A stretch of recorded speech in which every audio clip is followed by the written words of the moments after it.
वसुदेवसुतं देवं कंसचाणूरमर्दनं देवकी परमानन्दं कृष्णं वन्दे जगद्गुरुं मुखं करोति वाचालं पङ्गुं लङ्घयते गिरिं यत्कृपातमहं वन्दे પરમાનંદમ માધવમ. સૌ કૃષ્ણ પ્રેમીઓના પ્રાણ પ્યારા હૃદયેશ્વર રાજાધિરાજ એટલે કે આપણા મુરલી મનોહર માધવના ચરણોમાં કોટી કોટી વંદન સહ આપ સૌને જય દ્વારકાધીશ. આપ સૌ સમજી જ ગયા હશો કે આજે પણ આપણે ભગવાન શ્રી કૃષ્ણના જીવનના અનોખા પ્રસંગ વિશે ચર્ચા કરીશું. આ ચર્ચા થકી ભગવાન શ્રી કૃષ્ણના એટલે કે આપણા મુરલી મનોહર માધવની નિકટ જવાનો પ્રયાસ કરીશું, માધવની નિકટતાને પામવાનો પ્રયાસ કરીશું. તો કોઈ પણ કૃષ્ણ પ્રેમીને પૂછવામાં આવે કે આપણા માધવની પ્રાણ પ્યારી અતિ પ્રિય વસ્તુ કઈ, તો એમાં આપણા મુરલી મનોહર માધવની, આપણા પ્યારા કનૈયાની વાંસળી કે બંસી તો ચોક્કસથી આવે જ. કારણ કે આપણી વાંસળી એટલે કે અખિલ બ્રહ્માંડને મુરલી મનોહર માધવે, આપણા વહાલા કનૈયાએ જેના થકી, જેના મધુર સૂર થકી અખિલ બ્રહ્માંડને ઘેલું કર્યું, એ છે આપણા કનૈયાની વહાલી વાંસળી, આપણા કનૈયાની પ્રાણ પ્યારી વાંસળી. તો પછી આ વાંસળી છે એના વિશે તો એવું કહેવાય કે ગોપીઓને પણ એવો ભાવ થાય કે કેવા ધન ભાગ્ય આ વાંસળીના, કેવા ધન ભાગ્ય આ આપણા માધવની મુરલીના, કે આપણો કનૈયો જ્યાં પણ જાય ત્યાં સતત ને સતત એની પ્રાણ પ્યારી વાંસળી કનૈયાની સાથે ને સાથે જ.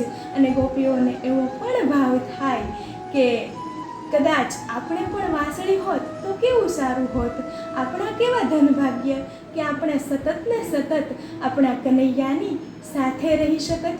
તો ગોપીઓના આ ભાવ થકી એવું થાય કે ભગવાન શ્રી કૃષ્ણ શયન સમયે પણ પોતાની પ્રાણ પ્યારી વાંસળીને પોતાનાથી અળગી ન કરતા. તો ઘણા બધા વિદ્વાનો ભગવાનના આ વાંસળી પ્રત્યેની ગાઢ પ્રીતિ કે કનૈયાની આ વાંસળી પ્રત્યેની ગાઢ પ્રીતિ માટે ઘણા બધા મંતવ્યો આપે છે. ઘણા એવું કહે છે કે વાંસળી કનૈયાને એટલા માટે વહાલી છે કે એ સંપૂર્ણપણે ખાલી થઈ અને સંપૂર્ણપણે સમર્પણ ભાવથી કનૈયાના શરણે જાય છે, અને એટલી બધી ખાલી થઈ જાય છે કે એના માટે વિંધાઈ પણ જાય.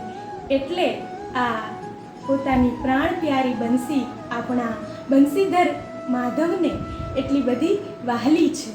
અને બીજી રીતે જોઈએ તો ઘણા વિદ્વાનો એવું પણ કહે કે જેના થકી આપણા મુરલી મનોહર માધવે અખિલ બ્રહ્માંડમાં વાંસળીના મધુર સૂર થકી માધુર્ય ફેલાવ્યું, એવી જ રીતે આ વાંસળી અનેક લોકોના જીવનમાં પોતાના મધુર સૂર રેલાવી અને અનેક લોકોના જીવનમાં માધુર્યનું કારણ બને.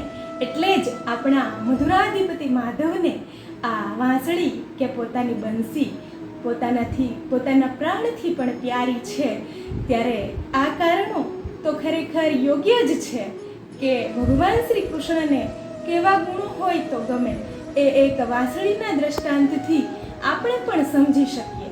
પણ ખરેખર ભગવાનને પોતાની બંસી કે પોતાની મુરલી અતિશય પ્રિય છે. એનું એક શાસ્ત્રીય કારણ જોઈએ તો શાસ્ત્રીય મત મુજબ વાંસળી કે બંસી કે આપણા મુરલીધર માધવની પ્રાણ પ્યારી મુરલી એટલે સાક્ષાત ભગવાન મહાદેવનો અવતાર, સાક્ષાત ભગવાન શિવનો અવતાર. અને એટલા માટે જ ભગવાન શ્રી કૃષ્ણને વાંસળી પોતાનાથી પ્રાણથી પણ પ્યારી છે, પોતાને અતિશય પ્રિય છે કે તે શયન સમયે પણ પોતાની પ્રાણ પ્યારી મુરલીને પોતાનાથી અલગ નથી કરતા.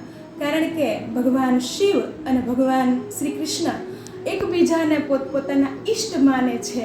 અને એટલા માટે જ શાસ્ત્રો કહે છે કે ભગવાન શ્રી કૃષ્ણથી મોટો કોઈ શૈવ નથી અને ભગવાન શ્રી મહાદેવથી મોટો કોઈ આ ધરતી પર પર વૈષ્ણવ નથી. અને શ્રીમદ ભાગવત મહાપુરાણ જેવો અલૌકિક ગ્રંથ પણ કહે છે કે જો મહાદેવ અને ભગવાન શ્રી કૃષ્ણમાં જો કોઈ ભેદ કરે તો એ પાપના અધિકારી બને છે. એ બંને ભિન્ન છે જ નહીં. અને ભગવાન શિવ અને ભગવાન શ્રી કૃષ્ણ એકબીજા વગર રહી જ નથી શકતા. એટલી ગાઢ પ્રીતિ ભગવાન શિવ અને ભગવાન શ્રી કૃષ્ણને એકબીજા માટે છે. અને એટલે જ કદાચ પોતાના ઈષ્ટ સ્વરૂપે ભગવાન શ્રી કૃષ્ણ પોતાની પ્રાણ પ્યારી વાસળીને પોતાની સાથે ને સાથે જ રાખે છે. એમને એમના પ્રત્યે જે પ્રગાઢ પ્રીતિ છે એનું કારણ છે કે ભગવાન મહાદેવ એ જ ભગવાન શ્રી કૃષ્ણની વાસળી છે. ત્યારે આપણને ભગવાન શ્રી કૃષ્ણના જીવન સાથે જોડાયેલા આવા ગૂઢ રહસ્યો કોઈ અનેક વિદ્વાનોના તપ, અધ્યયન અને સંશોધન થકી જ પ્રાપ્ત થાય. ત્યારે આ તકે મને યાદ આવે મારા પરમ પૂજ્ય ગુરુદેવ સંસ્કૃતિ રત્ન ડૉક્ટર મહાદેવ પ્રસાદ મહેતાજી, જેઓ એવું કહે છે કે તમે મુરલીધર કહો તો ભગવાન મહાદેવ અને ભગવાન શ્રી કૃષ્ણ બંને આવી જાય. કારણ કે ભગવાનની વાંસળી કે મુરલી એ સાક્ષાત મહાદેવ છે અને મુરલીધર એ સાક્ષાત ભગવાન શ્રી કૃષ્ણ છે. તો ભગવાન શ્રી કૃષ્ણના આપણા હૃદયેશ્વર રાજાધિરાજ દ્વારકાધીશના જીવનના આવા જ અનોખા, આવા જ અતિ મધુર એવા પ્રસંગો લઈને આપની સમક્ષ આવતી રહીશ. તેથી આપની જ પોતાની ચેનલ રાજાધિરાજની લાડકીને આપ સૌ લાઈક, શેર અને સબસ્ક્રાઈબ જરૂરથી કરજો. આપ સૌને જય દ્વારકા.